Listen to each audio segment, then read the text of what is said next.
Hey guys, I thought I'd do a quick video here that I'll stitch together. I'm working on an iPad Pro A1673. As you can see, there's a crack over here on the right side of the screen, and it ended up kind of just blemishing out through the rest of the LCD glass part. Anyway, all these bubbles here, what I usually will do is I'll put packing tape on the glass, so that way when I'm taking it off or having to manipulate it or whatever, it's like a piece of tint and it'll keep it whole instead of glass shards, you know, blowing off or popping into my face or eyes or whatever. I also wear a little headlight so that way I can see what I'm doing on the edges a little bit nicer. Anyway, on this iPad Pro, there's a series of cables over here on the right hand side. So my suggestion is to be very, very careful right in this area if you're taking the glass off. In fact, I would work on it a little bit here to get the adhesive delaminated off of the body.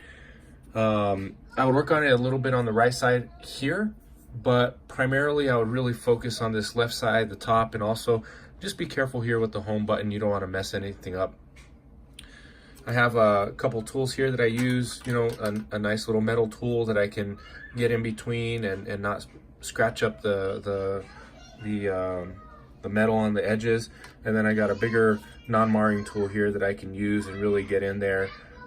It has a little lip there, and then on the other side it has more of a tighter ridge. I also have some other little tools that'll come in handy, some little picks as well. And then once the glass on these iPads start coming off, you really don't need this suction cup, but I have it just in case. Anyway, as soon as I start working on it and the glass is almost ready to come off, I'll take another video. So it probably took me about 5-6 minutes to get this glass LCD off.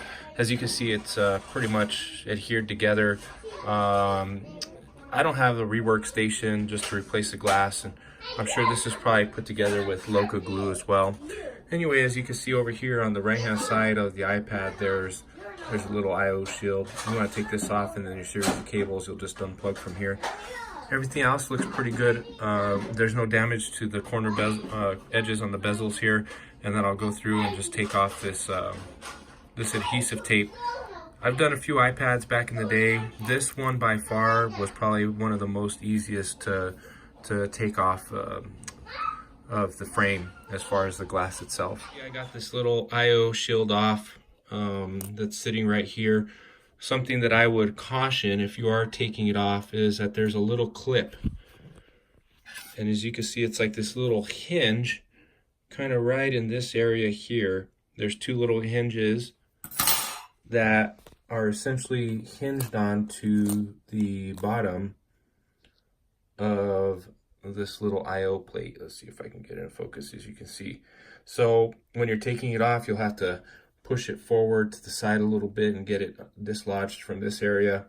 If not, you're going to probably end up bending the IO shield or some part of it. Putting it back on, you can just drop it in there and of course, you know, push it, wiggle it back into place. And really the easiest part of this is taking these little things off with your non-marring tool. I wouldn't use any kind of metal tool. I'd use something plastic just because you don't want to short anything out on this board. Anyway, you pop those three little ribbon cables off, and that essentially detaches the whole front bezel, the whole front face LCD glass from the actual iPad Pro itself. Now, when the other one comes in, I try to get a little bit of a head start on this, so that way I can start cleaning it. That way when the other glass LCD comes in, I can just rework the home button and make sure that's good to go, and then pretty much secure it back to the housing, and it's good to go. So I had a little bit of time today. I thought I would just go ahead and be a little active and take some initiative, so that way when that other piece comes in, I'm not trying to do it on the fly. Anyway, I'll put another video together putting that back on. As you can see also here, if I didn't show you before, there's three little screws. It doesn't appear that they're different sizes like some of the other iPads that are out there. So one size will, you don't have to keep them separated as far as which hole they went into. Here's a little IO shield there, so when the iPad glass comes in Saturday, I'll put it all together. Hey guys, so I wanted to make a follow-up video here. I ended up getting the new iPad Pro screen in today, and I'm starting to transfer over the home button. The home button is here. off of the other screen, so I already tried to put it on the new screen. It's adhered with two-sided tape on the bottom here, and then also on the bottom over here on this side. You do want to be careful, heat it up a little bit. My suggestion with like a blow dryer to loosen up some of the adhesive, and just be real gentle with this so that way you don't break the ribbon cable. There's also a little clamp here that has two-sided tape to hold the home button secured in place. I went ahead on the back side, cleaned off the two-sided tape here, since for me I like to keep it as a one-time use. So I ended up buying, I have a couple different sizes of two-sided tape that I ended up getting. So I have a larger size, a medium, 3M, and then also a thinner size that I could use.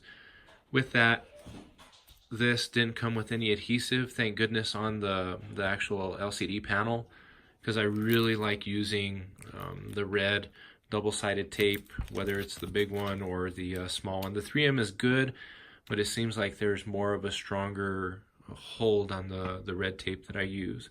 So what I'll end up doing is I'll put strips of that very nicely along the housing, the bezel of the iPad Pro, and then when I'm getting ready to put the actual screen on, I'll peel off the other side and then set it down into place.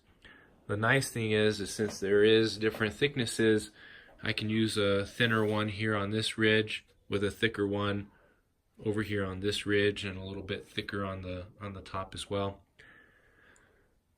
Essentially, the nice thing about the iPads, I can't say the nice thing, but to get a good finished product, you want to take the time. 90-95% of the time is going to be cleaning, going to be prep work. You want to make sure that you don't really damage and scratch the bezel area. Give it a nice, good, clean finish. And then like over here, how there's a little bit of this dirt, what I'll do is I'll just go through once again before I set it in and clean it. And you can use some alcohol wipes to make sure that there's no contamination on it. The alcohol is nice. You can use alcohol wipes or 99% alcohol. What's nice about that is it dissipates pretty quickly, so that way it doesn't leave behind any kind of residue as well. Anyway, just take your time, and then when I get about 90% done, before I set the screen into place, I'll take another video here. Also, you know, this has some fingerprints. I'll go through, clean it up, and I'll put on some gloves so that way it gives it a nice, good, clean OEM factory finish if someone else is to get in there as well. So I got the iPad powered up. The individual that I was fixing the screen for, he ended up doing a full reset since he's going to give it to his family member. So whenever I get done, before I actually fully mount the screen onto the body, what I end up doing is I'll go through and I'll push and hold an icon to activate the interface, so that way I can go through and drag this icon throughout the screen to make sure that the screen is getting full contact and working appropriately. If for some reason the icon drops in a section of the screen, unfortunately then the digitizer is not working well and is bad. The home button works. I've gone through and I set up my fingerprint just to make sure that the fingerprint was working fine. I didn't sign into iCloud. There's no reason for me to, since I'm going to go through and erase everything. So I just wanted to make sure that the home button is working, recognizing my fingerprint, making sure the LCD, the digitizer is working. There's no dropped pixels. It's a beautiful screen. It's going to be a beautiful replacement. And now the next thing that I'll do is just go through, clean up the housing on the edges, put my two-sided tape, and mount it, and then give it back to the customer. Anyway, take your time, be patient with it, don't get into a rush. Also, after you get done testing it, my suggestion is to go over here, just turn it off. Anyway, good luck, and I hope that helps out everybody who is either gonna do it, or try to do it, or has done it, however ran into problems. Good luck.